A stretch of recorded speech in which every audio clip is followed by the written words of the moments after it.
আর আজকে জুমার দিন আমারে 2 রাকাত জুমার নামাজ পড়ার সুযোগ দে। ও নবীর উম্মতেরা, নবীর আশিকেরা, হুসাইনের আশিকেরা গো, এই 2 রাকাত নামাজ জুমার নামাজ ছাইরো না, আমার নবীর শাফায়াত নসিব হবে না।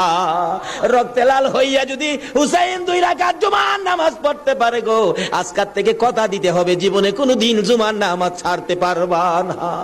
জুমার নামাজ আদায় করতে সময়টুকুন দিলে নামাজ শুরু করে দিলেন, রুকু সিজদার কাজ শেষ করে তাশাহুদে বসে সালাম ফিরানোর আগ পর্যন্ত কাছাকাছি বসে বসে এই যে সৈন্যরা নামাজের ভিতরে প্রত্যক্ষদর্শীরা বলেন এক একটা করে তীর মারে হুসাইনের গায়ে।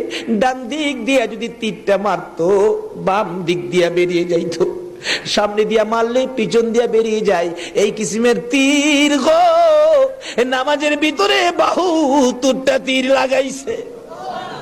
হুসাইন সালামটা ফিরাইয়া নানা গো কইয়া